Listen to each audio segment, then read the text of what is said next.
બધા જ તમામ યાદવો પણ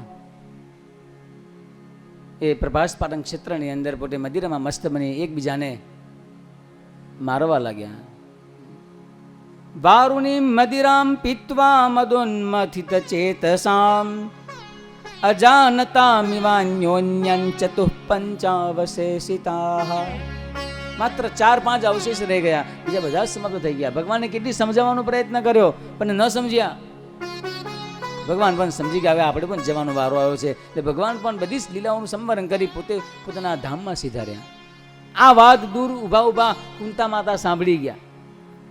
કુંતા માતાએ જેવી આ વાત સાંભળી કે કૃષ્ણ આ ધરાધામ છોડીને સ્વધામ સીધા રહ્યા છે, તો તત્ક્ષણ એમને પણ આ પંચભૌતિક દેહનો ત્યાગ કરી દીધો. જે ભગવાનના પરમ ભક્ત હતા કુંતા માતા, ભગવાનના વિયોગને જરાય સહન ન કરી શક્યા. એ પાંચભૌતિક દેહનો ત્યાગ કર્યો. પાંડવોએ પણ પોતાના માતાનો સંસ્કાર સંપન્ન કરી એમને પણ વિચાર કર્યો કે હવે આપણે આ સમયમાં રહેવું નથી, આ રાજ્યમાં રહેવું નથી. તો પોતાના જ પૌત્ર અભિમન્યુના પુત્ર પરીક્ષિતને રાજ્યાભિષેક કરી એને ગાદી પર બેસાડી દીધો. અને બધા જ પાંડવો પણ સ્વર્ગારોહણ કરવા માટે નીકળ્યા.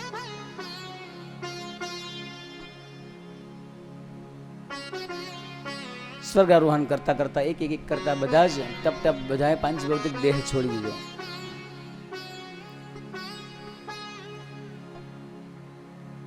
આગળ યુધિષ્ઠિર ચાલે, એમની પાછળ ભીમ ચાલે, એની પાછળ અર્જુનની પાછળ નકુલ, એની પાછળ સહદેવ, અને છેલ્લા દ્રૌપદી ચાલે.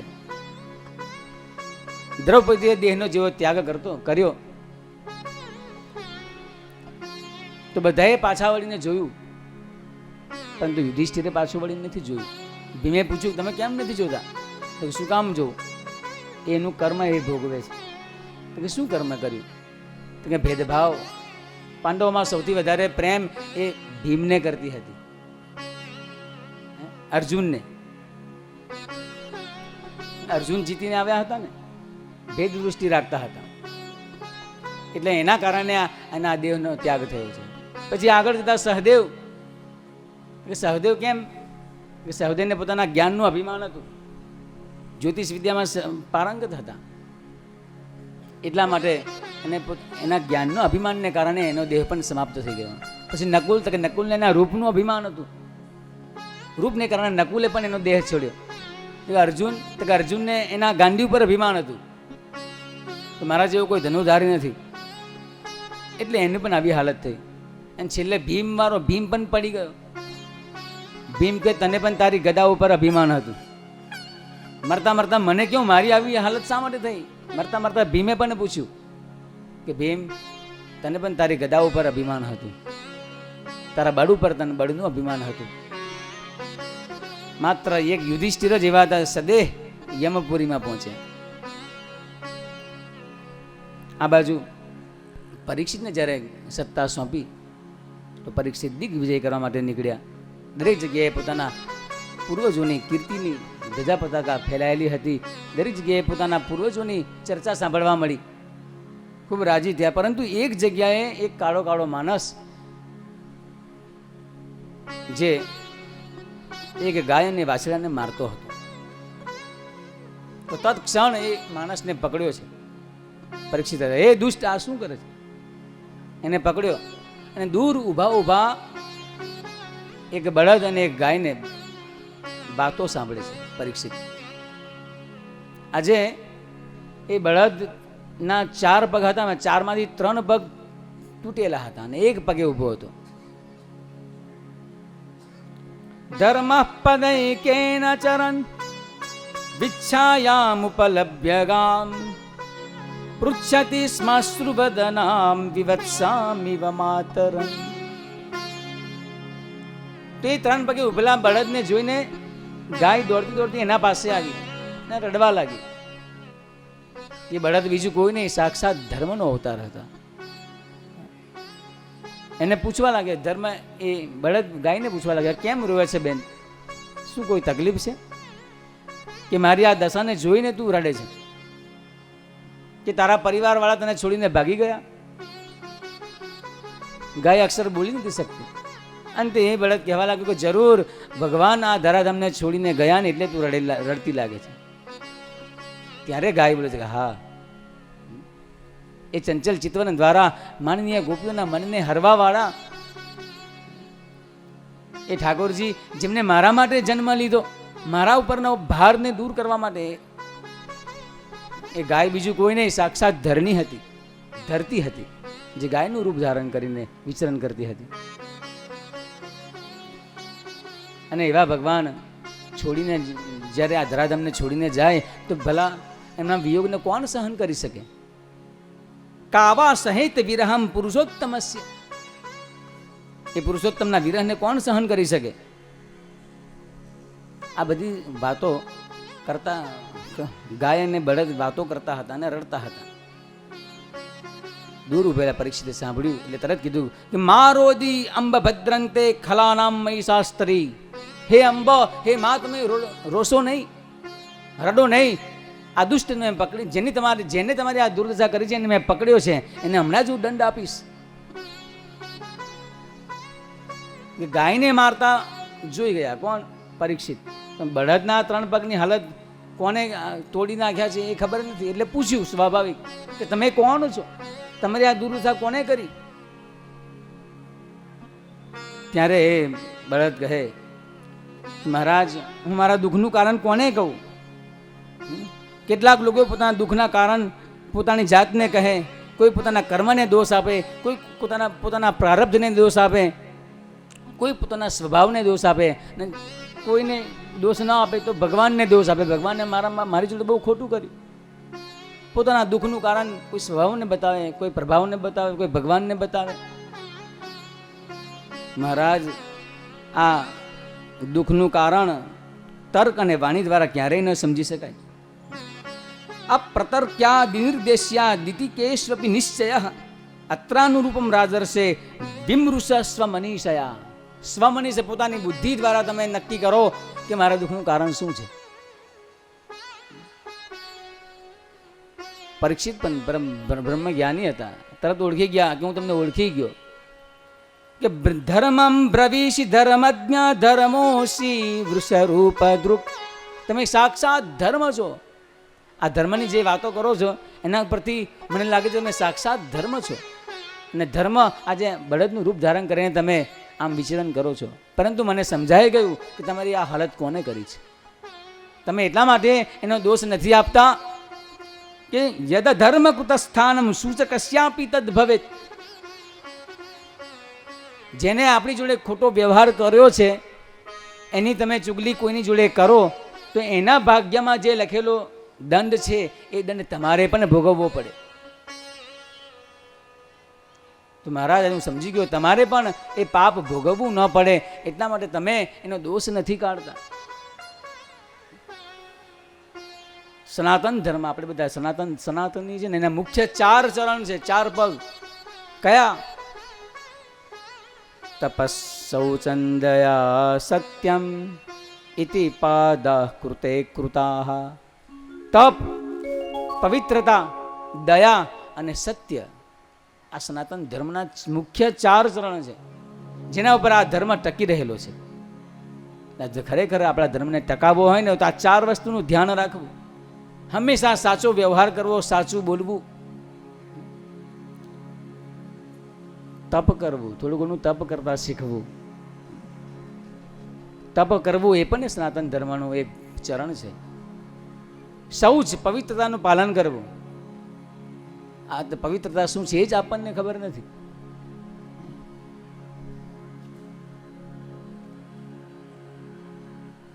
તનની પવિત્રતા, મનની પવિત્રતા, ધનની પવિત્રતા, વચનની પવિત્રતા, પવિત્રતાનું પાલન કરવું. સ્નાન કરીએ તો આ તીર્થોમાં સ્નાન કરીએ તો આ તન પવિત્ર બને. માધવનું સ્મરણ કરીએ તો આ મન પવિત્ર બને. નિત્ય સ્વાધ્યાય કરીએ તો આ વચન, આપણી વાણી પવિત્ર બને. અને દાન કરો તો આપણું ધન પવિત્ર બને. આ બધાનું ધ્યાન રાખવું તો જ આ આપણે ધર્મ ટકી રહે. પોતાની ઉર્વરા શક્તિ દ્વારા પરીક્ષિત રાજાએ 3 ચરણને પાછા જોડ્યા. બળદને પોતાના પગ ઉપર ઊભો કર્યો. પરંતુ તમે ધર્મ છો અને આ ગાયના સ્વરૂપમાં ફરને વિચરણ કરતા બીજું કોઈ નહીં, એ સાક્ષાત ધરણી છે.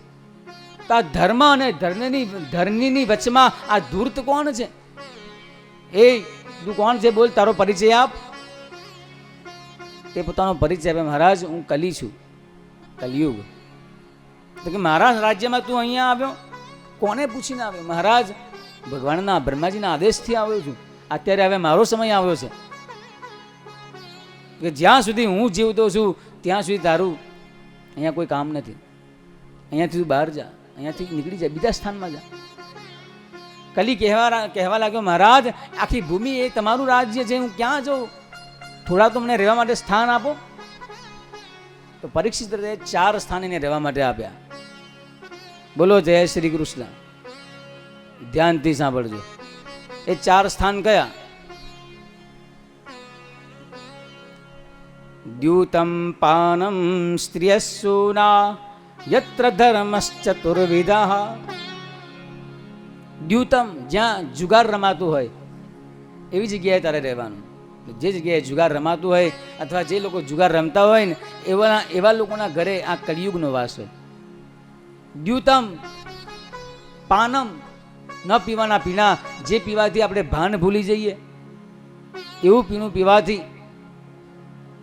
પીતા હોય ને એવા લોકોના ઘરે આ કલિયુગનો વાસ હોય. સ્ત્રિયમ, જે જગ્યાએ લંપટ પુરુષો રહેતા હોય એવા પુરુષોના ઘરે પણ કલિયુગનો વાસ હોય.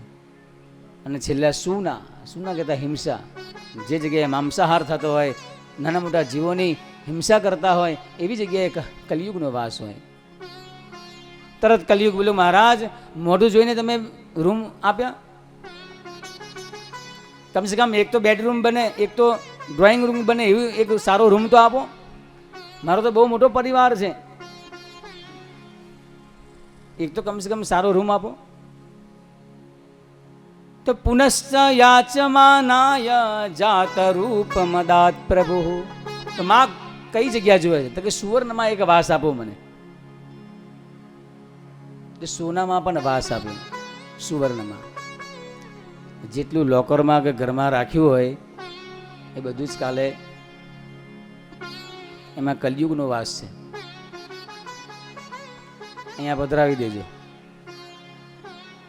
પછી કથા જ નહીં કરવાની મારે ક્યારેય. એક બાજુ એકાદશ સ્કંદની અંદર ભગવાન સ્વયં કહે કે ધાતુનામ કાંચનમ અસ્મિ, ધાતુઓમાં સુવર્ણ હું છું.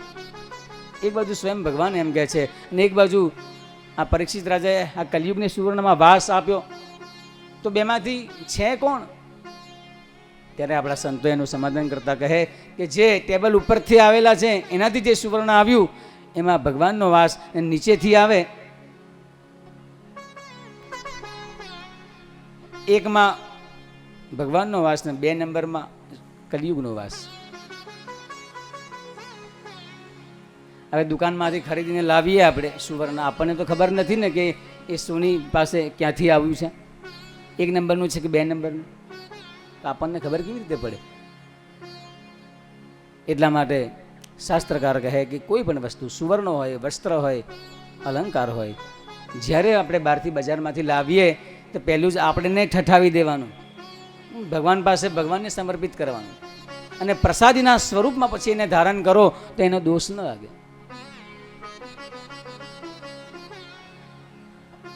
તુમ હી નિવેદિત ભોજન કરહી, તુમ હી નિવેદિત ભોજન કરહી, પ્રભુ પ્રસાદ પટ ભૂષણ ધરહી, પ્રભુ પ્રસાદ પટ ભૂષણ ધરહી,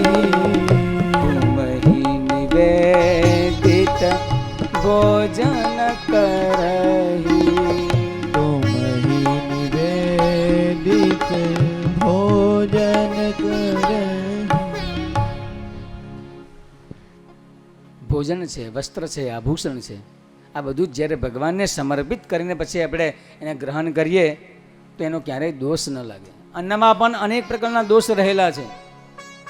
થાળી પીરસાય પછી ભગવાનને યાદ કરી હાથમાં પાણી લઈ જે કાંઈ મંત્ર આવડતો મંત્ર બોલી છાંટીને પછી એને આરોગવાનું. ઘણાની તો આદત હોય, જેવી થાળી પીરસાણી નથી એને ઝપટવાનું શરૂ કરી દે. પીરસવાવાળા બેઠા હોય ને, એક વાનગી પીરસી હોય તો બીજી આવતે પહેલાં તો ખાલી થાળી ખાલી ને રહે, ખાલી જ રહે થાળી. તો હંમેશા આખી થાળી પીરસવાની. અને પાછા અમુક લોકો તો વાતો કરે બ્રાહ્મણોનો તો પહેલો ભાત જોઈએ. ભાઈ પહેલો ભાત નહીં, આખી થાળી પીરસવાની પછી ભગવાનને ભોગ લગાવીને ભોગ આરોગવાનો. એ માત્ર બ્રાહ્મણો માટે નિયમ નથી, દરેક માટે છે. આપણે પણ આખી થાળી પીરસાઈ જાય પછી જે મંત્ર આવડે એ મંત્ર હાથમાં જળ લઈ એનાથી પવિત્ર કરવાનું અન્નને. તો અન્નનો ક્યારેય દોષ ન લાગે, ગેસ ન થઈ જાય, એસિડિટી ન થાય. પણ આવું કરવામાં પણ શરમ આવે. બોલો, આપણો ધર્મ આપણે નહીં સાચવીએ, કોણ સાચવશે? જે નથી કરતા એ આજથી બધા શરૂ થઈ જાજો.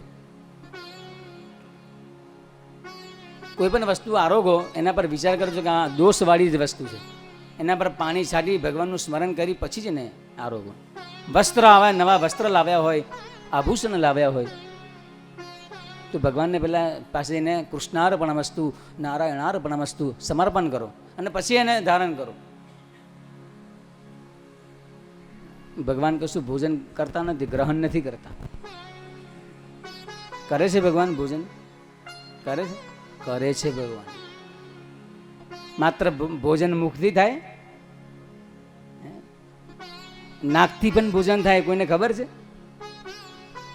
આંખથી પણ ભોજન થાય, એ ખબર છે? બેનો જ્યારે રસોઈ બનાવે ને, ઘણી બધી વાનગીઓ બનાવે ને પછી જમવા બેસે ને, મને તો ભૂખ જ નથી લાગી, મારું પેટ ભરેલું જ છે. કેમ? એની સુગંધ દ્વારા તમારું પેટ ભરાઈ જાય. એ નાકથી પણ ભોજન થાય. અને ગધેડો છે ને, ગધેડાનું એક નામ છે વૈશાખ નંદન. એ ગધેડાને તમે લીલુંછમ ઘાસ નાખો ને એ ખાઈ ના શકે, જોઈને ધરાઈ જાય. વૈશાખ મહિનામાં ભર ઉનાળામાં બધા પશુઓ ભૂખે મરતા હોય ને એ અલમસ્ત ફરતો હોય, હુકું ખાઈને પણ તાજો માજો ફરે. એટલે એનું નામ વૈશાખ નંદન છે. તો કહેવાનો મતલબ, આખી થાળી ભરીને ભોજન દીધું હોય, ઘણી બધી આઈટમો રાખી હોય, વાનગીઓ રાખી હોય, અને તમે નિહાળો ને, જોઈ જાઓ ને તો પણ તમારું પેટ ભરાઈ જાય. તો ભગવાન દૃષ્ટિથી ભોજન કરે. એટલે ભગવાન સામે માત્ર બતાવવાનું છે, ભગવાનને દેખાડો. અને જે શાસ્ત્રમાં જે મુદ્રાઓ બતાવી છે, ઓમ પ્રાણાય સ્વાહા, અપાનાય સ્વાહા, વ્યાનાય સ્વાહા, ઓમ ઉદાનાય સ્વાહા, સમાનાય સ્વાહા, એ આવડવું હોય તો બોલવાનું, ન આવડે તો કાંઈ નહીં. પણ એકવાર એ થાળી પીરસે જાય એટલે ભગવાનની સામે ધરો, એટલે એમાં રહેલા દોષ દૂર થઈ જાય, એ પ્રસાદ બની જાય. અને પ્રસાદમ સવારે જ સાંભળ્યું, પ્રસાદમ જગદીશસ્ય અન્નપાનાદિકંચયત. અન્ન ખાનપાનની તમામ વસ્તુઓ, બધી વસ્તુઓ એ બ્રહ્મવન નિર્વિકારમ, સાક્ષાત બ્રહ્મમય બની જાય, નિર્વિકાર બની જાય. એ અન્નથી ક્યારેય કોઈ દુષ્વિકાર તમને ઉત્પન્ન ન થાય. તમારી બુદ્ધિને સતીમતી બનાવે એ અન્ન. પણ દોષવાળું અન્ન ખાઓ તો બુદ્ધિ ક્યારેય સવળી ચાલે ના, હંમેશા અવળી જ બુદ્ધિ ચાલે. એટલે કોઈ પણ વસ્તુ ભગવાનને સમર્પિત કરીને એને ગ્રહણ કરો તો એનો ક્યારેય દોષ ન લાગે. એટલે સુવર્ણમાં પણ એવું છે, ભગવાનને સમર્પિત કરીને ધારણ કરીએ તો એનો દોષ ન લાગે. એક દિવસ આ પરીક્ષિત રાજાએ સુવર્ણમાં વાસ કેમ આપ્યો? કારણ કે કલિયુગમાં એક ગુણ સુંદર હતો કે કલિયુગમાં સત્યુગાદી યુગોની અંદર જે જપ તપ કરતા હતા, વર્ષો સુધી ધ્યાન કરતા, યજ્ઞ યાગાદિ કર્મ કરતા, ત્યારે ભગવાન પ્રસન્ન થતા. એ જ ભગવાન કલૌ કેશવ કીર્તનાથ. કળિયુગમાં માત્ર ભગવાનના નામ સંકીર્તન માત્રથી જ ભગવાન પ્રસન્ન થઈ જાય. એ ગુણ, દિવ્ય ગુણ ગમ્યો એટલે એને સુવર્ણમાં વાસ આપ્યો. એક દિવસ આ પરીક્ષિત રાજા જંગલમાં નીકળ્યા શિકાર કરવા માટે. તો એ દિવસે એમને એક સુવર્ણનો મુકુટ ધારણ કર્યો. એ સુવર્ણનો મુકુટ એ ભીમ જરાસંધનો લઈને આવ્યો હતો. અને જરાસંધ પાસે જેટલી પણ સંપત્તિ હતી બધી અનીતિની હતી. પરીક્ષિત રાજાને એની ખબર નહોતી. ભગવાને ના પાડી હતી પાંડવોને કે એની એક પણ વસ્તુને તમે હાથ ના લગાવશો. પણ ભીમને એક મુકુટ એટલો દિવ્ય હતો, ગમી ગયો તો છુપાવીને લઈ લીધો. ભીમે ભગવાનનું સાંભળ્યું નહીં અને પોતાના ધનના કક્ષની અંદર એને મૂકી દીધો. આજે એ મુકુટ ઉપર નજર પરીક્ષિતની પડી અને પરીક્ષિતને ખૂબ દિવ્ય મુકુટ જોઈને ગમ્યો એટલે પોતાના મસ્તક પર ધારણ કરીને નીકળ્યા અને કલિયુગને એનો અવસર મળી ગયો. તત્ક્ષણ એ કલિયુગ એ સુવર્ણમાં બેસી ગયો. એની બુદ્ધિ મલિન કરી પરીક્ષિત રાજાની. મુરગિયા રમતા રમતા બપોરનો સમય થયો. ભૂખ લાગી, તરસ લાગી. એક આશ્રમ દેખાણો. એ શમિક ઋષિનો આશ્રમ હતો. એ આશ્રમમાં ગયા અને શમિક ઋષિ આશ્રમમાં ધ્યાનમાં મસ્ત બેઠેલા હતા. પણ પરીક્ષિત રાજાને એમ થયું કે મને જોઈને એમને આંખો બંધ કરીને બેસી ગયા લાગે કે દદર્શ મુનિમાસીનમ શાંતમ મિલિત લોચનમ. એ મારા જેવા રાજાની સેવા ના કરવી પડે એટલે હે ઋષિવર તમે આંખો બંધ કરીને બેસી ગયા છો. પણ ઋષિની સમાધિ સાચી હતી. અક્ષર બોલ્યા નહીં, એ તો ધ્યાનમાં મસ્ત હતા. તો સાચી જ કે ખોટી એની પરીક્ષણ કરવા માટે બાજુમાં એક મરેલો સર્પ હતો. એ તીર દ્વારા એ સર્પને લઈને એમના ગળામાં વીંટી દીધો. પરંતુ આ તો સાચી સમાધિ. સમજી ગયા એટલે રાજન ત્યાંથી નીકળી ગયા. પરંતુ આ દૃશ્ય આશ્રમમાં રહેલા કેટલાક વિદ્યાર્થીઓ જોઈ ગયા અને એ શમિક ઋષિના પુત્ર શૃંગી ઋષિ કૌશિક નદીના કિનારે સ્નાન કરવા માટે ગયા હતા. તો ત્યાં જઈને દોડતા વેદ પહોંચ્યા અને કહેવા લાગ્યા કે હે શૃંગી, તારા પિતાનું ઘોર અપમાન કર્યું છે એક રાજાને. કે શું કર્યું? તો કે એક મરેલો સર્પ એમના ગળામાં વીંટી દીધો. અને આ શૃંગીને ક્રોધ આવ્યો કે આટલું મોટું અપમાન મારા પિતાજીનું. કે જે કૌશિકી નદીમાં સ્નાન કરતા એ જ કૌશિકી નદીનું જળ હાથમાં લીધું અને શાપ, ભયંકર શાપ આપ્યો કે ઇતિ લંઘિત મર્યાદન તક્ષક સપ્તમે હની દંક્ષતિ સ્મ કુલાંગારં ચોદિતો મે તતદ્રુહમ. જેને પણ મારા પિતાજીનું સર્પ દ્વારા અપમાન કર્યું છે એનું આજથી 7મા દિવસે તક્ષક નામના સર્પ કરવાથી મૃત્યુ થશે. ભયંકર શાપ. અને દોડતા વેદ પિતાજીના આશ્રમમાં આવ્યો અને પિતાજી સામે બેસીને જોર જોરથી રડવા લાગ્યો. પિતરમ ભિક્ષ દુઃખાર્થો મુક્ત કંઠો રુરોદહ. જોર જોરથી રડવા લાગ્યો. એ રડવાનો અવાજ સાંભળીને એમનું ધ્યાનમાં ભંગ થયો. ધ્યાનમાંથી જાગૃત થયા શમિક ઋષિ. પૂછો બેટા કેમ રડે છે? કે કશું બોલું એટલે બધા આમ દુમો ભરાઈ ગયો કે એ શૃંગી કશું બોલી જ ન શક્યા. અચાનક નજર પડી મરેલા સર્પની તો ઉતારીને સાઈડ ઉપર બાજુ પર મૂકી દીધો. અને જે વિદ્યાર્થીઓ હતા વિદ્યાર્થીઓએ કીધું કે એક રાજા આવ્યા હતા અને તમારા આ ગળામાં આ સર્પ, મરેલો સર્પ વીંટીને ગયા. અમે શૃંગીને કીધું એટલે શૃંગીએ ભયંકર શાપ આપ્યો. તો શમિક ઋષિએ ઠપકો આપ્યો શૃંગીને, બેટા બ્રાહ્મણ થઈને કોઈને શાપ આપે? બ્રાહ્મણ હંમેશા કોઈને આશીર્વાદ આપે, એ શાપ આપે? ધ્યાન લગાવીને જોયું કોણ છે તો પરીક્ષિત રાજા દેખાણા. ઓહો, આના જેવો રાજા હે પુત્ર ક્યારેય પ્રાપ્ત નહીં થાય. ભગવાનના પરમ ભક્ત એવા રાજાને તે શાપ આપ્યો? શું રાજાને ખબર છે ખરી? તો કે ના. તો વિદ્યાર્થીઓને મોકલ્યા, જાઓ એ રાજાને જલ્દીથી શીઘ્રતાપૂર્વક એમને જાણ કરો કે તમને શાપ લાગ્યો છે. ઋષિની સમાધિ સાચી છે કે ખોટી? જો સાચા નકલીને તમે અસલી સમજી જાઓ તો પણ તમારે કષ્ટ, અને અસલીને તમે નકલી સમજો તો પણ તમારે કષ્ટ ભોગવવું પડે. સીતાજીએ નકલીને અસલી સમજ્યા. રાવણ રૂપ બદલીને આવ્યો હતો ને સંત મહાત્માનું, એનું પરિણામ પણ એને ભોગવવું પડ્યું. અને આ સંત અસલી હતા, એને નકલી સમજી બેઠા, એમનું પણ આ ભોગવવું પડ્યું. એમને શાપ લાગ્યો. પરંતુ પરીક્ષિત રાજાની એક નિત્ય કર્મ હતું કે દિવસભરમાં શું શું કામ કરે, રોજ ચિંતન કરતા. તો આજે મુકુટ ઉતારીને વિચાર કરતા કે મેં શું કર્યું. તો મુકુટ ઉતારીને જેવું નીચે મૂક્યો તરત તમને યાદ આવ્યું કે હું આશ્રમમાં ગયો હતો ને આશ્રમમાં ઋષિના ગળામાં મરેલો સર્પ વીંટ્યો. મને દુઃખ થવા લાગ્યો. ઓહો, મારા આખા કુળની અંદર કોઈએ સંતો મહંતોનું ક્યારેય અપમાન નથી કર્યું અને મેં આટલું મોટું અપમાન કરી નાખ્યું. ભગવાનને પ્રાર્થના કરવા લાગ્યા, હે પ્રભુ, આનો મને અવશ્ય દંડ મળવો જોઈએ, આની મને સજા મળવી જોઈએ. એવું વિચાર જ કરતા હતા. અહો મયા નીચ મનાર્યવત કૃતમ નિરાગસી બ્રહ્મની ગૂઢ તેજસી. બહુ મોટું મેં ખોટું કામ કરી નાખ્યું. વિચાર જ કરતા એટલામાં વિદ્યાર્થીઓ આવ્યા કે મહારાજ પ્રણામ, તમને જે ઋષિનું તમે અપમાન કર્યું હતું ને એ ઋષિના પુત્રએ તમને ભયંકર શાપ આપ્યો છે. આજ 7મા દિવસે તક્ષક નામના સર્પ કરડવાથી તમારું મૃત્યુ થશે. પરીક્ષિત રાજા મંદ મંદ હાસ્ય કરવા લાગ્યા. કેમ કે યોગ્ય છે, જેનું મેં પાપ કર્યું છે એનું મને અવશ્ય દંડ મળવો જ જોઈએ. તો તત્ક્ષણ પોતાના 4 મોટા દીકરા હતા, એમાં સૌથી મોટો જન્મેજય, એ જન્મેજયને રાજ્ય ગાદી ઉપર બેસાડી રાજ્યાભિષેક કરી તમામ સંપત્તિનો ત્યાગ કરી એક વસ્ત્ર ધારણ કરી સીધા ગંગાજીના કિનારે પહોંચી ગયા. 7મા દિવસે મારે મરવાનું છે, કમસે કમ મરતી વેળાએ મૃત્યુ મારું મંગલ બને કેવી રીતે, એનો ઉપાય મેળવવા માટે સીધા ગંગાજીના કિનારે પહોંચ્યા. જેવા ગંગાજીના કિનારે પહોંચ્યા તો તમામ ઋષિમુનિઓ એ ગંગાજીના કિનારે પધાર્યા. વાયુ વેગે વાત પ્રચરી ગઈ કે રાજાને શાપ લાગ્યો છે, અને એક આખી ધરતીના રાજા પરીક્ષિત હતા. આખા ભારત વર્ષના રાજા આ પરીક્ષિત હતા. એટલે તમામ ઋષિમુનિઓ ત્યાં પધાર્યા અને ઋષિમુનિના દર્શન કરી પરીક્ષિત હતા વિચાર કરવા લાગ્યા, ખરેખર મને શાપ લાગ્યો છે કે આશીર્વાદ? કેટલા મોટા મોટા ઋષિઓ પધાર્યા.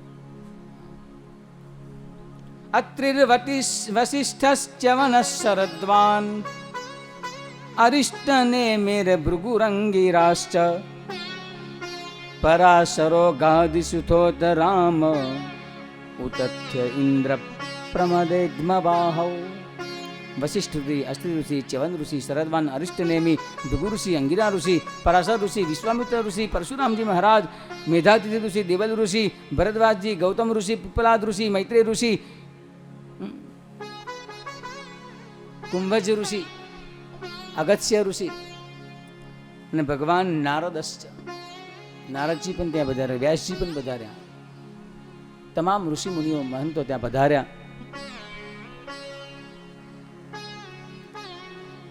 આજે હાથ જોડીને પરીક્ષિત રાજા વંદન કરવા લાગ્યા, પ્રણામ કરવા લાગ્યા અને પ્રશ્ન પૂછવા લાગ્યા કે હે ઋષિ મુનિઓ, હે મહાત્માઓ, આજથી મારે 7મા દિવસે મારું મૃત્યુ છે, તો મરનાર વ્યક્તિએ શું કરવાનું? એવો પ્રશ્ન પૂછ્યો. એવો પ્રશ્ન પૂછ્યો એટલામાં તો બધા જ ઋષિઓ પોતાના સ્થાન પર ઊભા થઈ ગયા. કેમ? દૂરથી એક 16 વર્ષનો યુવાન આવ્યો. યુવાનને જોયો. યુવાન બીજું કોઈ નહીં, સુખદેવજી મહારાજ. તત્રા ભવત ભગવાન વ્યાસપુત્રો યદૃચ્છયા ગામ મટમાનો નપેક્ષઃ અલક્ષ્ય લિંગો નિજલાભ તુષ્ટો મૃતશ્ચ બાલૈરવધૂતવેશઃ. તત્રા ભવત ભગવાન, બોલો સુખદેવજી ભગવાન કી. ભગવાન શબ્દ વાપર્યો. પરીક્ષિતને જ્યારે પહેલા અશ્વત્થામાએ બ્રહ્માસ્ત્ર છોડ્યું ત્યારે પણ ભગવાન એને બચાવવા માટે અસ્ત્ર લઈને દોડી આવ્યા, સુદર્શન ચક્ર લઈને. અને આજે ફરી વાર કષ્ટ આવ્યો. વાઘવજ્ર, શૃંગી ઋષિએ વાઘવજ્રનો પ્રહાર કર્યો તો ભગવાન સ્વયં સુખદેવ બનીને વાણી દ્વારા એનો બચાવ કરવા માટે પધાર્યા. એને બચાવવા માટે પધાર્યા. જે ભગવાનના ભક્ત છે એને ભગવાન હંમેશા બચાવે. એ સુખદેવજી કેવા છે તો કે અલક્ષ્ય લિંગ, સ્ત્રી કોણ છે પુરુષ કોણ છે એનો જરા એમને ભેદ નથી ખબર. એટલા માટે અહીંયા પ્રયોગ તમ દ્વેષ્ટ વર્ષમ, 16 વર્ષમ લખ્યું તો છંદભંગ ન થાત, પણ દ્વેષ્ટ વર્ષમ કેમ લખ્યું? કે 8 વર્ષના બાળકને એટલું ભાન ન હોય. તો જેવો 8 વર્ષના બાળકની બુદ્ધિ હતી એવી બુદ્ધિ આ 16 વર્ષના નવયુવાન સુખદેવજીમાં હતી. દિગંબરમ વક્ત્ર વિકીર્ણ કેશમ પ્રલંબ બાહુમ સ્વમરોત્તમાભમ. દિગંબર સ્વરૂપ, વાકુડિયા સુંદર વાળ હતા, આજાનું બાહુ, જાનું ઘૂંટણ સુધીના લાંબા હાથ હતા.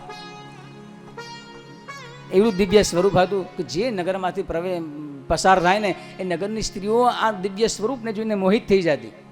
એ સ્ત્રીણામ મનોજ્ઞમ રુચિરસ્મિતેના.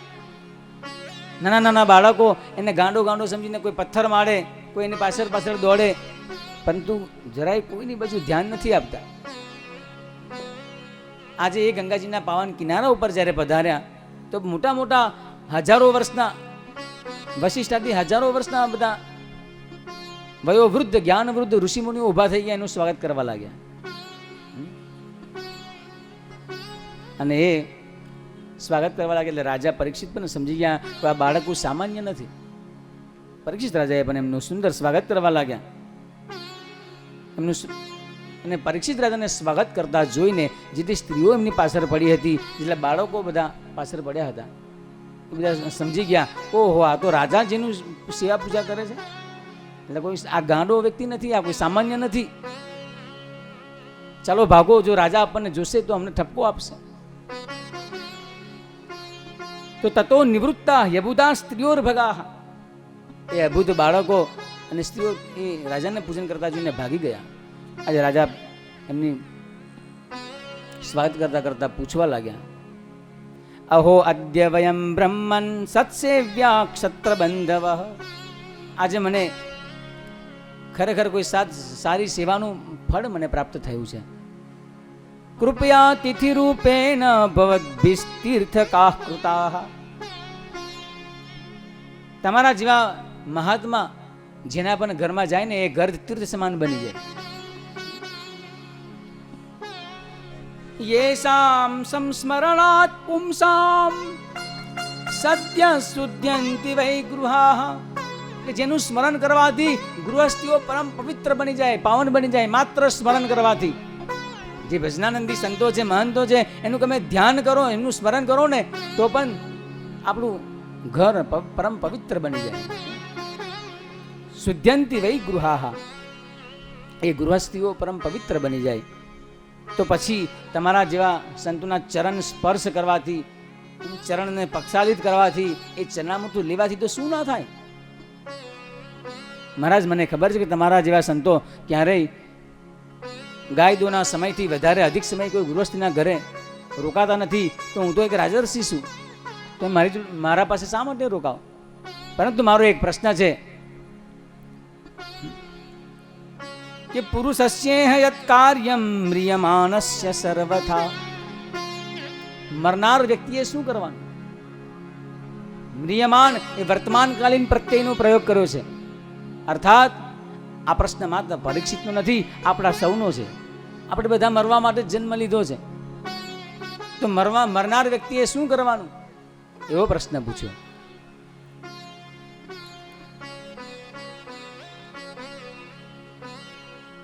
એ પ્રશ્ન પૂછતા અહીંયા પ્રથમ સ્કંદ ભગવાનના ચરણે સમર્પિત, એનો ઉત્તર દ્વિતીય સ્કંદના પ્રારંભથી આપે.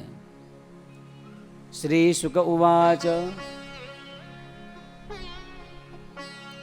વર્યાને સતે પ્રશ્ન કૃતો લોકહિતં નૃપ આત્મવિદ સંમત પુંસામ શ્રોતવ્યાદિષુ યઃ પરઃ.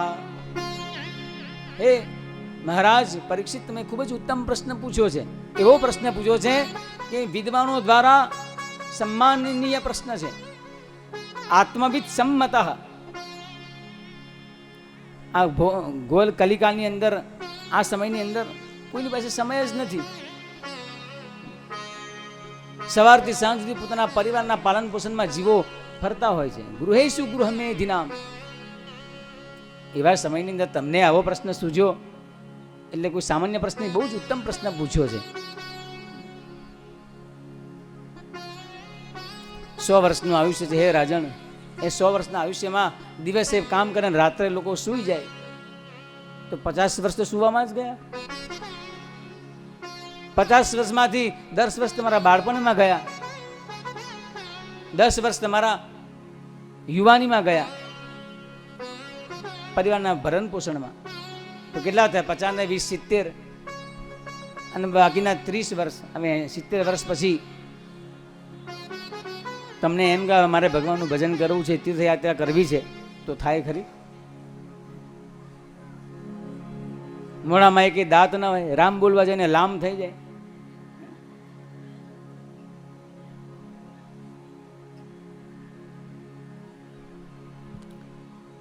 પોતાના જીવતા જ પોતાના ખભા પર ઉચકીને કેટલાય લોકો સ્મશાને મૂકી આવ્યા.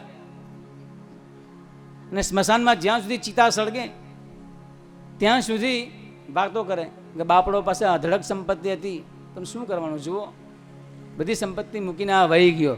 એક દિવસ આપણી આવી જ ગતિ થવાની છે. ખૂબ વૈરાગ્ય લાગી જાય અને જેવી ચિતા શાંત થાય તરત કે ચાલો આપણે ઘણું કામ બાકી છે ભાઈ સાહેબ, હવે જઈએ, આપણે કામે વર્ગીએ.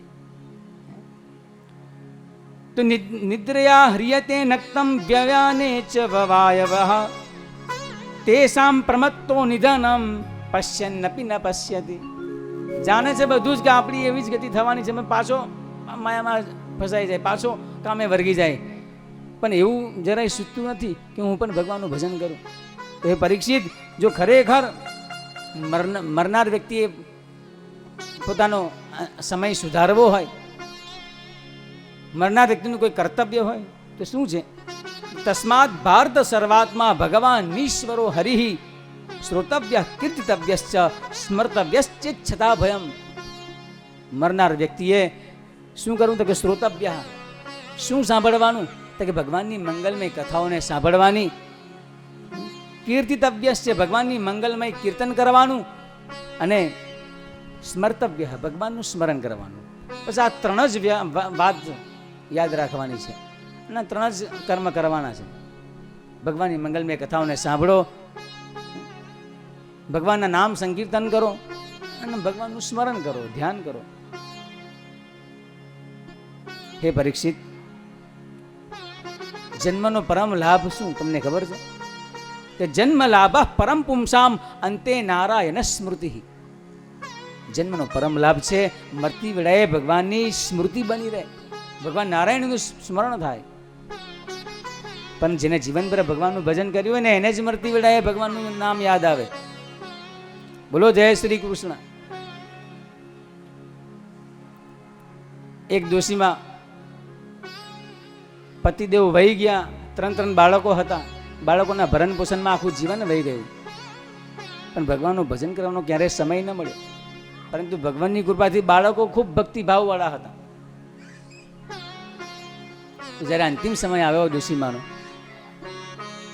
તો મોઢામાંથી વાણી અવરુદ્ધ થઈ ગઈ, બોલાવાનું બંધ થઈ ગયું. અચાનક વાસા વાસા વાસા એમ ડોશીમાં બોલવા લાગ્યા. તો બાળકો તરત દોડીને આવ્યા કે જરૂર માતાજી વાસુદેવનું નામ બોલવા માંગે છે. તત્ક્ષણ ડૉક્ટરને બોલાવ્યા. ડૉક્ટરે કીધું કંઈક એવો ઉપાય કરો કે અમારી માં મરતી વેળાએ કમસે કમ એ આખું નામ તો બોલી લે, વાસુદેવ. ભલે કશો વાંધો નહીં, પણ એ ઇન્જેક્શન આપું, એ ઇન્જેક્શનથી બોલશે ખરા, પણ 1 મિનિટમાં એ પાછા આ દેહને છોડી દેશે. બાળકો કે ભલે કમસે કમ ભગવાનનું નામ લઈને તો મરશે. તો ડૉક્ટરે ઇન્જેક્શન આપ્યું અને આ બાજુ બાળકો અને બાળકોની વહુઓ બધા આવીને માતાજીને આજુબાજુ ઊભા રહી ગયા. બોલો માતાજી વાસુદેવ, બોલો માતાજી વાસુદેવ. તે બધું છોડ, ઓલું વાછરડું સાવરની ખાઈ જાય છે ઘરના આંગણામાં, જો.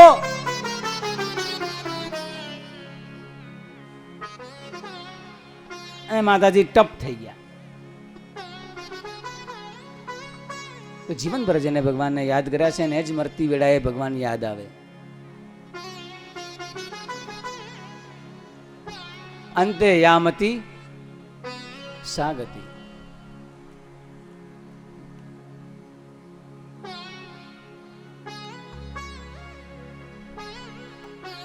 જન્મ લાભ પરમ પુંસામ અંતે નારાયણ સ્મૃતિ.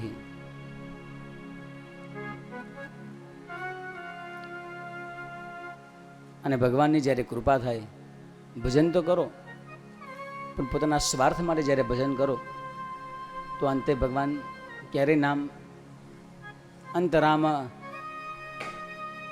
અંતરામ કહી આવત નાહી. અંતે પણ તમને ભગવાનનું નામ સ્મરણ યાદ ન આવે. આખું જીવન તમે પોતાના જ માટે કામ કર્યું હોય, સ્વાર્થ માટે, ભગવાનની પ્રસન્ન માટે કોઈ કામ ન કર્યું હોય, તો મરતી વેળાએ તમને ક્યારેય એ ભગવાનને યાદ ન આવવા દે. આખું જીવન તમે ભજન કર્યું પણ જો મરતી વેળાએ તો ખૂબ ધ્યાન રાખવું. ખૂબ ફોટો પાડનાર વ્યક્તિ, ચિત્રકાર ફોટો પાડતા હતા અને ફોટો પાડતા પાડતા અચાનક બેનનો ચહેરો બગડી ગયો. બ્યુટી પાર્લરમાંથી બરાબર તૈયાર થઈને આવ્યા હતા બેન. તો ભાઈએ કીધું પણ કે થોડું હરખું કરી લો, વાંધો ને થોડું સરખું કરી લો. તો બેન ભાઈ પર ગુસ્સે થઈ ગયા કે ભાઈ તું મને ના સમજાવીશ, હું 2 કલાકથી બ્યુટી પાર્લરમાં જઈને આવું છું, તું તારે ફોટો પાડ. ભાઈએ ફોટો પાડ્યો અને ફોટો પાડીને આપ્યો તો ફોટો થોડો બગડેલો. તો કે આવો ફોટો પાડવાનો તમને ફોટો પાડતા આવડતું નથી. ભાઈએ એમ કીધું કે બેન તમે બ્યુટી પાર્લરમાં ગમે એટલા કલાક તૈયાર થયા હોય, પરંતુ મારા આ સ્ટુડિયોમાં કેવા લાગો છો ને એના હાથે મતલબ છે. ફોટો પાડતી વેળાએ તમારો કેવો ચહેરો છે એવો જ ફોટો આવે. જો તમે ફોટો પડાવતી વેળાએ તમારો ચહેરો વાંકો ચૂકો થયો તો ફોટો બગડી ગયો. અર્થાત મરતી વેળાએ તમે આખું જીવન ભલે ભજન કર્યું, પણ જો મરતી વેળાએ તમે ભૂલી ગયા ભગવાનને તો તમારો ફોટો બગડી ગયો.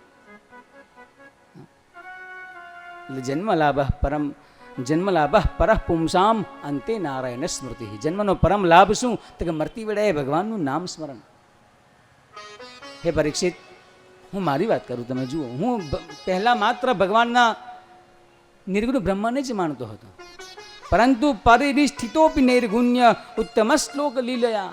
એ ઉત્તમ શ્લોક ભગવાન શ્રી કૃષ્ણની લીલાઓને જ્યારે મેં સાંભળીને તો ગૃહિત ચેતા, આ મારા ચિત્તને, એ ભગવાનના ગુણગણોએ મારા ચિત્તને ચોરી લીધું. માત્ર મેં તો મારા પિતાજી પાસે સાંભળ્યું જ છે, એ શ્લોકો સાંભળ્યા અને પછી તો મેં આખી સંહિતાનું મેં શ્રવણ કર્યું મારા પિતાજી પાસે. આખ્યાનમ યદ અધીતવાન, એ આખ્યાનને સાંભળ્યા પછી અને સંતો મહંતોના મુખેથી મેં સાંભળ્યું છે કે જે લોકો પરલોકની ઈચ્છા રાખતા હોય, દિવ્ય ગતિને મેળવવા માગતા હોય, અથવા જે લોકો સંસારથી કંટાળીને ઘર છોડીને ભાગી ગયા છે, એ લોકો જો ભગવાનને ધામને મેળવવા માગતા હોય, જે સંતો છે, જે મહંતો છે, એ લોકો પણ જો ભગવાનનું ભજન કરવા માગતા હોય, એ તમામ લોકો માટે બધા જ યોગીઓએ એક જ નિર્ણય આપ્યો. શું? યોગિના નૃપ નિર્ણિતમ હરિર્નામાનું કીર્તનમ. બસ માગતા હરિનામનું કીર્તન, સંકીર્તન જ કરો, તમને દિવ્ય ગતિની પ્રાપ્તિ થાય. નિરેગમ ધાની સા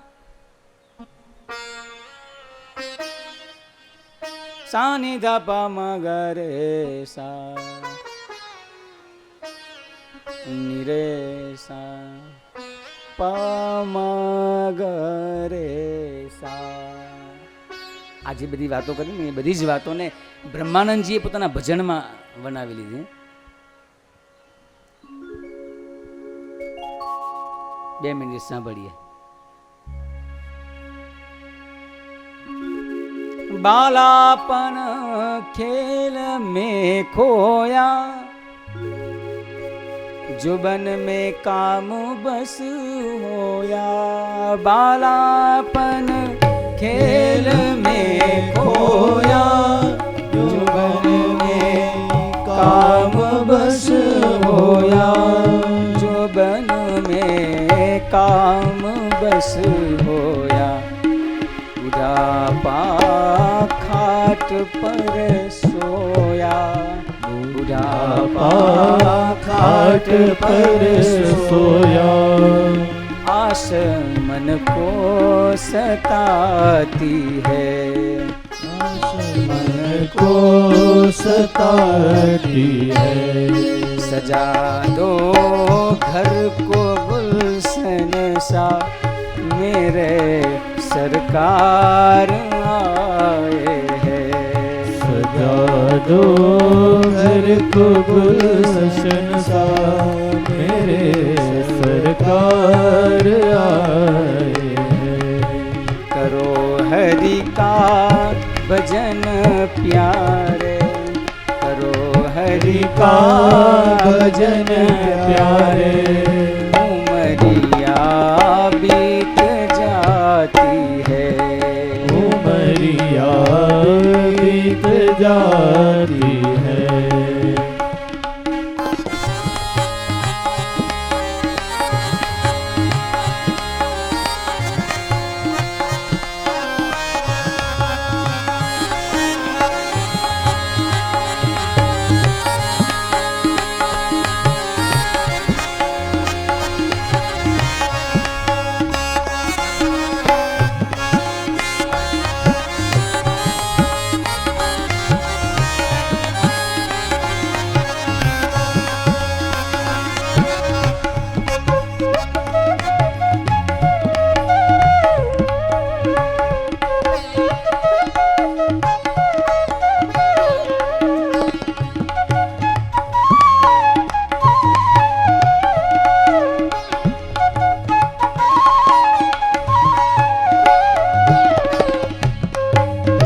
કુટુંબ પરિવાર સુતદારા, કુટુંબ પરિવાર સુતદારા, સ્વપ્ન સમ દેખ જગ સારા, સ્વપ્ન દેખ જગ સારા, સ્વપ્ન સમ દેખ જગ સારા, માયાને જાલ વિસ્તારા, માયાને જાલ વિસ્તારા, નહીં યહ સંગ જાતી है, करो हरि का भजन प्यारे, उमरिया बीत जाती है, उमरिया बीत जाती है, उमरिया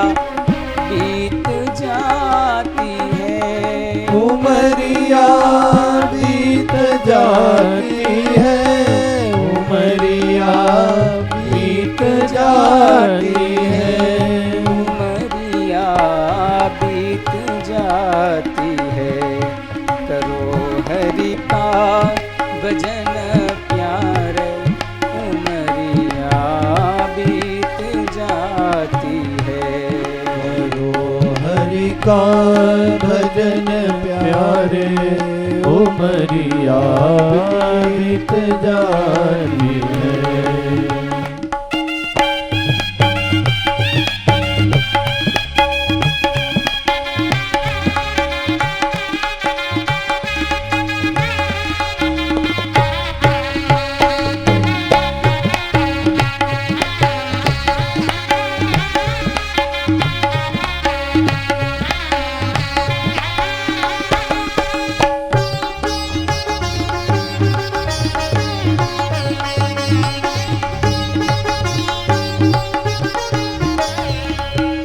हरि के चरण चितलावे, सो भव सागर से तर जावे, जो हरि के चरण चितलावे, सो भव सागर से तर जावे, जो हरि के चरण चितलावे, सो भव सागर से तर जावे, जो हरि के चरण चितलावे, सो भव सागर से तर जावे, सो भव सागर से तर जावे, ब्रह्मानंद मोक्ष पद पावे, ब्रह्मानंद मोक्ष पद पावे, वेदवाणी सुनाती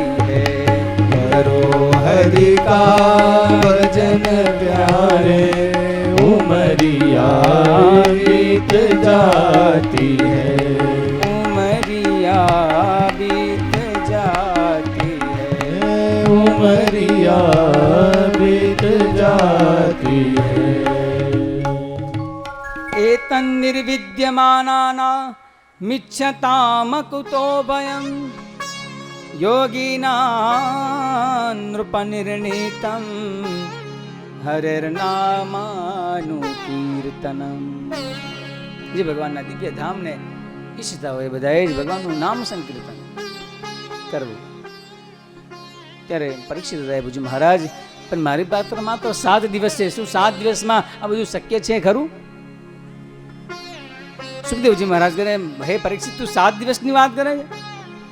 ખટવાંગ રાજા પાસે માત્ર 1 મુહૂર્ત એટલે કે 2 ઘડી 48 મિનિટનો સમય હતો અને 48 મિનિટની અંદર દિવ્ય ધામને પ્રાપ્ત કર્યું. જ્યારે દેવાસુર સંગ્રામ થયો ત્યારે ખટવાંગ રાજા દેવતાઓને સહાયતા કરવા માટે ગયા. દેવતાઓએ કીધું, તમારે માગો શું જોઈએ છે? ખટવાંગ રાજા કે, મારી પાસે બધું જ છે, શું માગો?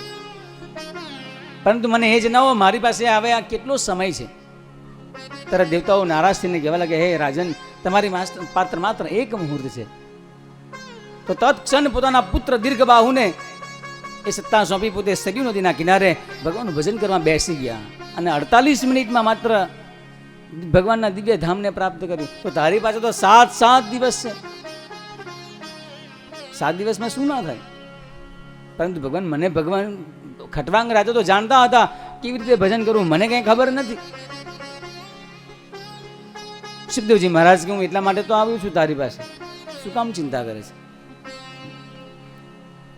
તો ભજન કેવી રીતે કરવું એની વિધિ શીખવાડે, ધ્યાનથી સાંભળજો. ભગવાનનું પૂજન કેવી રીતે કરવું, ભગવાનનું યજન કેવી રીતે કરવું. શ્રી શુક ઉવાચ જીતાસનો જીતશ્વાસો જીતસંગો જીતેન્દ્રિય સ્થૂલે ભગવતો રૂપે મનસંધારયધ્યા. સૌથી પહેલા જો ભગવાનનું ભજન કરવું હોય ને તો આસનને જીતવાનું, આસનને સિદ્ધ કરવાનું, એટલે કે બેસતા શીખવાનું. આપણે 2-3 કલાક બેસી નથી શકતા, વિચાર તો કરો. થોડું વાડે પગ ઊંચા નીચા કરવા પડે, ક્યારેક લાંબા ટૂંકા કરવા પડે, ઊભા થઈને બહાર પાણી પીવા જવું પડે. એટલે જ્યાં સુધી ભગવાનનું ભજન કરવામાં પહેલું પગથિયું છે આસન. આપણા શાસ્ત્રમાં અનેક પ્રકારના આસનો છે. આ નીચે જે બિછાવીને બેઠા છો એ આસનની વાત નથી.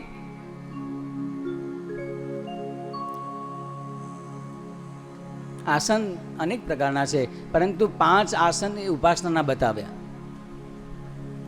પદ્માસનમ સ્વસ્તિકંચ ભદ્રમ વજ્રાસનં તથા ધીરાસનમિતિ પ્રોક્તમ ક્રમાદાસન પંચકમ. ક્રમથી તો પહેલો નંબર પદ્માસનને આપ્યો.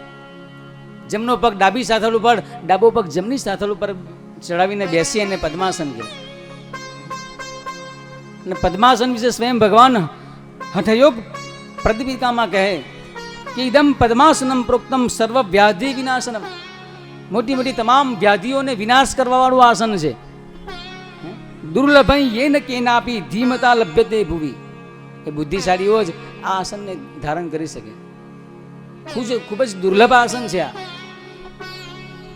એના પર બેસવું બહુ કઠિન છે, પણ 1 મિનિટ 2 મિનિટ ધીરે ધીરે અભ્યાસ કરવો પડે. અને એ આસન પર બેસેલું કોઈ પણ કર્મ તમે કરો એ સિદ્ધ થઈ જાય. એટલે પહેલો નંબર પદ્માસનને આપ્યો. બીજો નંબર આપ્યો સ્વસ્તિકાસન. અત્યારે જે આપણે પલાઠી વાળીને બેઠા છે એને સ્વસ્તિકાસન કહેવાય. બીજું સુહાસન પણ કહેવાય. 1 મિનિટ 2 મિનિટ 3 મિનિટ એવા બેસો કે મૂર્તિવત, જેમ ભગવાનની મૂર્તિ એકદમ સ્થિર છે, ના હલે ના ડોલે, એવી રીતે એકદમ સ્થિર થઈને બેસવાનું. જ્યારે ભગવાનના જપ કરીએ ત્યારે મૂર્તિવત બેસવું. અને જપ કરતા કરતા બોલાય નહીં. આ તો માળા ફેરવતા જાય, આપણે છે ઓલી ગેસ પર દૂધ મૂક્યું જરા જોઈ લેજે, માળા ચાલુ જોઈએ. બોલતા જાય ને વાતો કરતા જાય. માળા કરતા કરતા ક્યારેય ના બોલાય. મૌન, અમુક કેટલી જગ્યાએ મૌન ધારણ કરવાનું કીધું છે. જપ કરતી વેળાએ મૌન રહેવું, ભોજન કરતી વેળાએ મૌન રહેવું, હોમ કરતી વેળાએ મૌન રહેવું, બ્રશ કે દાંતન કરતી વેળાએ મૌન રહેવું, શૌચ ક્રિયા કરતી વેળાએ મૌન રહેવું. અને જ્યારે પતિ પત્ની વચ્ચે ઝઘડો થાય ત્યારે બેમાંથી એક જણે મૌન રહેવું. મૌન ના રહે તો પછી વિસ્ફોટ થાય. મૌન બેસીને ભગવાનનું ભજન કરવું. બીજો નંબર સ્વસ્તિકાસનને આપ્યો. ત્રીજો નંબર આપ્યો ભદ્રાસન. એ ભદ્રાસન કેવું આવે એ નેટ પર સર્ચ કરીને જોઈ લેજો. એ આસન પણ ભગવાનની ઉપાસનામાં કરી શકાય. ચોથો નંબર આપ્યો વજ્રાસન. બાબા રામદેવે ઘણા બધા લોકોને શીખવાડી દીધું છે. ભોજન પછી બધા ઊંધા પગ વાળીને બેસે. અને 5મો નંબર વીરાસન. જેમ હનુમાનજી જમનો ઘૂંટણ જમીન પર અડાડી ડાબો ઉપર રાખી બેઠા છે, એને વીરાસન કહેવાય. આ બસ 5 આસન એ ઉપાસના માટે બતાવે. શીર્ષાસન, સવાસન ને બધા એ આસન એમાં ઉપાસના ન કરી શકાય. 5માંથી કોઈ પણ એક આસન લો, નિત્ય એનો અભ્યાસ કરો, ધીરે ધીરે બેસવાનો. આસન જ્યાં સુધી તમારું સિદ્ધ ન થાય, જ્યાં સુધી બેસતા ન શીખો ત્યાં સુધી આ ચિત્ત તમારું શાંત ન થાય. બેસવાનો અભ્યાસ કરવો. જીતાસનો જીત શ્વાસો, શ્વાસ ઉપર નિયંત્રણ એટલે કે પ્રાણાયામ. જમણા અંગૂઠાથી જમણું નસકોરું દબાવવું અને ડાબા છિદ્રથી શ્વાસ લેવો. શ્વાસ લઈને બધી ગૃહસ્થીઓ એ બધાએ 5 આંગળીઓથી, ગૃહસ્થી અને વાનપ્રસ્થીઓએ 5 આંગળીઓથી નાક દબાવવું. બ્રહ્મચારી અને સંન્યાસીઓએ અનામિકા છેલ્લી 2 આંગળીના અંગૂઠો એનાથી નાક દબાવવું. આ બધા નિયમો છે. અને શ્વાસને જ્યાં સુધી રોકી રખાય ત્યાં સુધી રોકી રાખવો અને અંગૂઠાવાળા છિદ્રથી ધીરે ધીરે શ્વાસને બહાર કાઢવો. 2 પ્રકારના પ્રાણાયામ, એક સગર્ભ પ્રાણાયામ, એક અગર્ભ પ્રાણાયામ. બ્રાહ્મણો કરે સગર્ભ પ્રાણાયામ કે મંત્ર સાથે, મંત્ર પણ બોલાતો હોય, અને એક મંત્ર વગરનો પ્રાણાયામ આવે. બ્રાહ્મણ ઇતર મંત્ર વગરનો પ્રાણાયામ કરવાનો. દિવસની અંદર 21,600 વખત આપણે શ્વાસ લઈએ અને છોડીએ. તો જેટલા શ્વાસને તમે રોકી રાખો એટલું આપણું આયુષ્ય લાંબુ થાય. આપણું આયુષ્ય, માણસ આટલા વર્ષ જીવશે એવું કોઈ શાસ્ત્રમાં નથી લખ્યું, પરંતુ આટલા શ્વાસ લેશે જીવ એ નક્કી છે.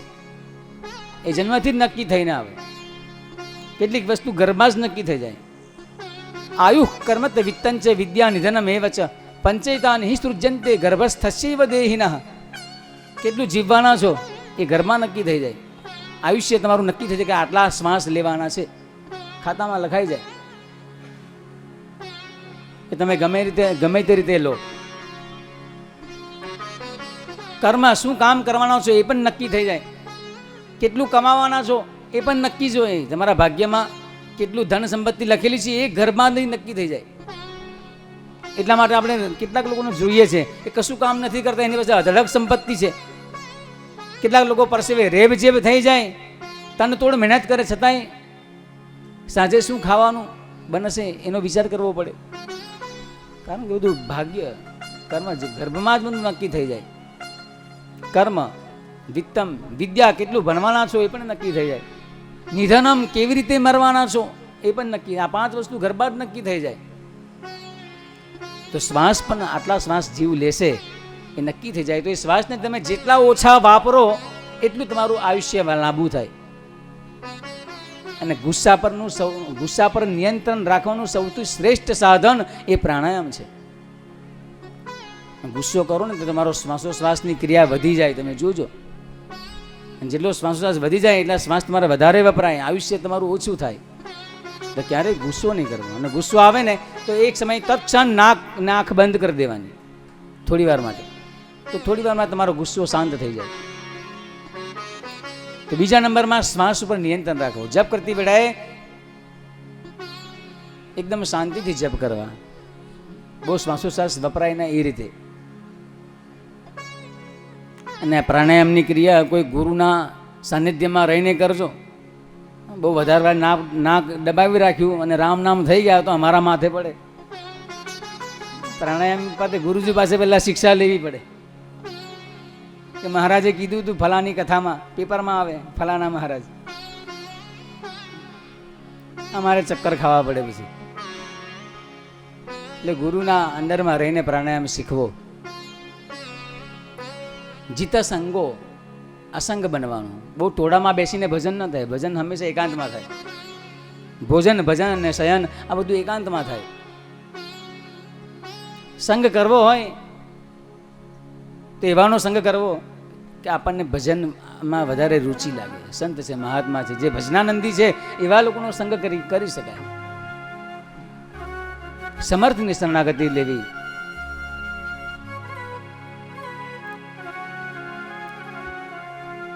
જીતેન્દ્રિય, ઇન્દ્રિયો પર નિયંત્રણ રાખવું. આંખ, નાક, કાન, જીભ, વાણી, હાથ, પગ આ બધી ઇન્દ્રિયો છે એના પર નિયંત્રણ રાખવું. ટીવીમાં ઘણી બધી ચેનલો આવે, એમાં કેટલીક ઉટપટાંગ ચેનલ આવે, પરંતુ આપણે જે જોવામાં, આંખ જે જોવા માંગે એ ન જોવી જોઈએ. આપણે જે કહીએ ને એ જ આંખ જોવી જોઈએ. સારી સારી ચેનલો જોવાય જેનાથી આપણું કલ્યાણ થાય. હાથનો ઉપયોગ ભગવાનની સેવામાં, ભગવાનના ભક્તોની સેવામાં કરવો, નહોતું કોઈને થપ્પડ મારવામાં, કોઈને મારવામાં. પગ છે તો પગ ભગવાનના તીર્થયાત્રા કરવા માટે, ખોટી જગ્યાએ આપણા પગ ન જાય. એટલે ઇન્દ્રિયોને આપણા વશમાં રાખવી, કહેવાનો મતલબ આ ચોથી વાત કરી. અને છેલ્લી વાત એ કીધી કે સ્થૂલે ભગવતો રૂપે મનસ્સંધારયે ધ્યા. આખું વિશ્વ એ ભગવાનનું સ્થૂલ સ્વરૂપ છે. આકાશથી લઈને પાતાળ સુધીનું જેટલી પણ વસ્તુ તમને તમારી આ ચર્મ ચક્ષુ તમારી નિહાળી રહી છે, એ તમામ વસ્તુ ભગવાનથી ભિન્ન નથી. મનસ્સંધારયે ધ્યા, મનમાં ધીરે ધીરે ધારણ કરી લેવું કે બધામાં ભગવાન છે. બધામાં જ, સજીવ હોય કે નિર્જીવ હોય, દરેકમાં ભગવાનને માની લેવા.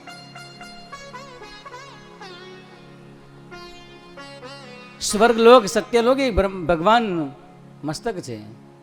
મૃત્યુલોક એ ભગવાનનો કટિ પ્રદેશ છે. અને પાતાળ લોક એ ભગવાનના ચરણ છે.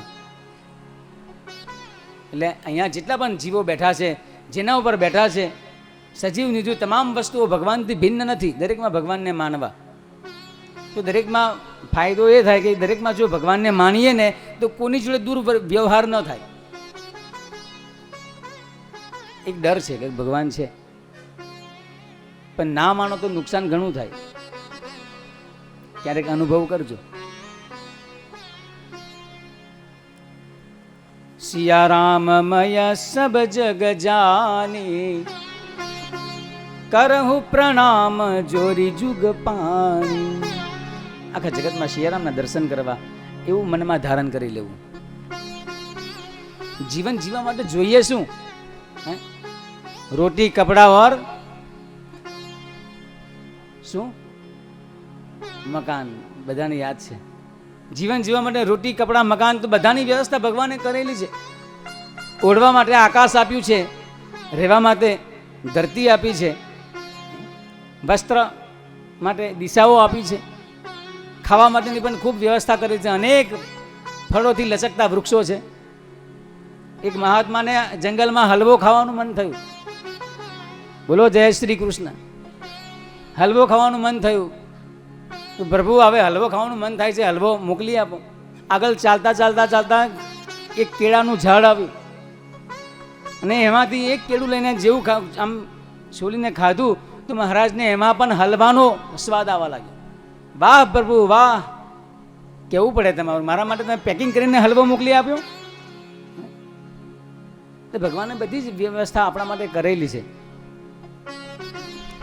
સત્યામ ક્ષિતો કિં કશિપો પ્રયાસૈર બાહો સ્વસિદ્ધે હ્યુપબર્હનૈ કિમ સત્યંજલૌ કિમ પુરુધાન પાત્ર્યા દિગ્વલ્કલાદૌ સતિકિંદુકુલૈ. શું આ માટે ધરતી આપી છે? તકિયાની શી જરૂર? તકિયા માટે તમારો એક હાથ છે, હાથ માથા ઉપર મૂકી દો તો તકિયો બની જાય. પાત્ર ખાવા માટે થાળી વાડકીની શી જરૂર? હાથ આપ્યા છે, કરને પાત્ર બનાવી લો. રહેવા માટે ખાવા માટે કર આપ્યા છે, હાથ આપ્યા છે, અને વસ્ત્ર માટે દિશાઓ આપી છે. અને જો કદાચ તમને છતાં પણ લજ્જા આવતી હોય તો ચિરાની કિન પથિન સંતિ દિશંતિ ભિક્ષામ. રસ્તામાં અનેક નાના મોટા ટુકડા વસ્ત્રના પડેલા હોય છે, બધા વહેણી લો, એને સીવીને પોતાના માટે પહેરાય એવું વસ્ત્ર બનાવી લો. બસ માત્ર શરીર ઢંકાવવું જોઈએ.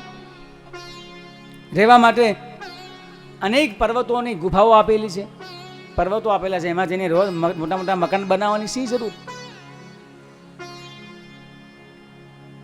ખાવા માટે પીવા માટે નદીઓના ઝરણાઓ છે, પહાડોના ઝરણા છે, જળ છે, એની પણ ભગવાને વ્યવસ્થા કરેલી છે. તો કસ્માત ભજંતી કવિઓ ધન દુર્મદાન ધાન. તો મોટા મોટા કવિઓ ધનના મદમાં રહેનારા લોકોની સામે શા માટે આગળ પાછળ ફરે છે? ભગવાનનું એક વચન છે, ભગવાનની એક પ્રતિજ્ઞા છે કે સકૃદેવ પપન્નાય તવાસ્મીતિ ચ યાચતે અભયમ સર્વભૂતેભ્યો દદામ્ય તત વ્રતમ મમ. ગીતાજી.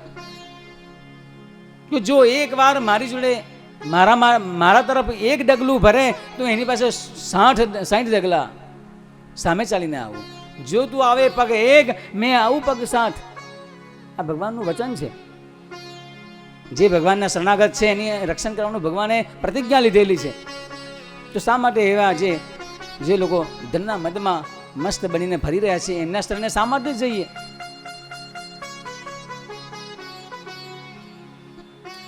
વલ્લભાચાર્ય એના ઉપર ખૂબ સુંદર વાત કરી. મહાપ્રભુજી વલ્લભાચાર્યજીએ કે ચાંડાલી રાજપત્ની ચેત રાજના ચૈવાવ માનિતા. એક રાજા હતા, નગરમાં ભ્રમણ કરવા માટે નીકળ્યા. તો એ નગરની એક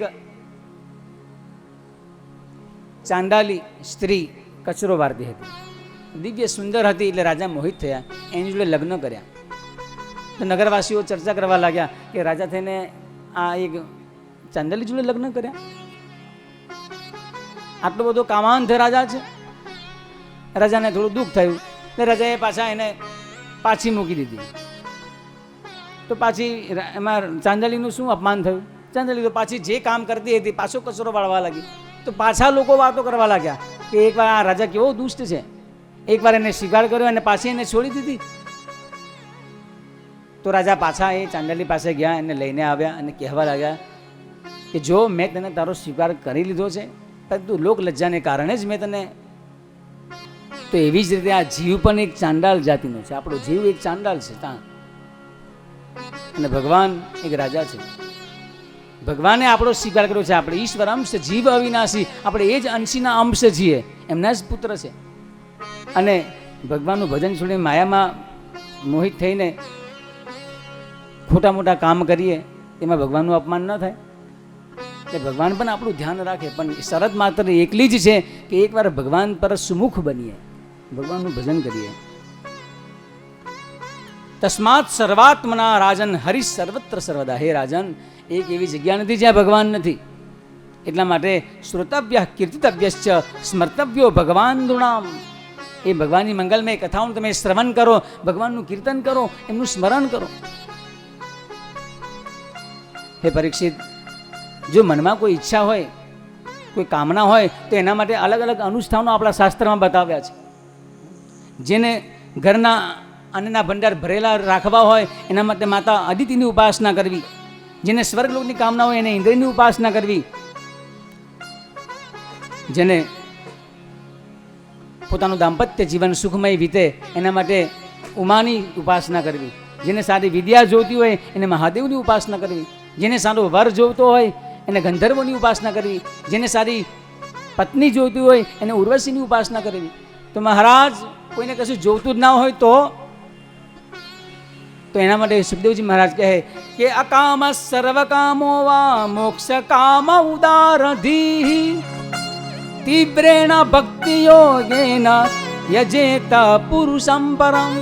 કામના હોય કે ના હોય દરેક વ્યક્તિએ એ પરમ પુરુષ પરમાત્મા ભગવાન શ્રી કૃષ્ણનું ભજન કરવું જોઈએ. એટલે દાઢીમાં સિંચવાથી કોઈ લાભ થાય ખરો?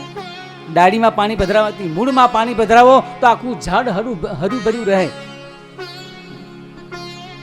એટલા માટે જ આકાશાત પતિતંતો યથા ગચ્છતિ સાગરમ સર્વદેવ નમસ્કાર કેશવમ પ્રતિ ગચ્છતિ. આકાશમાંથી પડેલું પાણી હંમેશા સાગરમાં જાય. એવી જ રીતે કોઈ પણ દેવી દેવતાઓનું તમે ભજન યજન કરો, અંતે ભગવાન નારાયણ પ્રતિ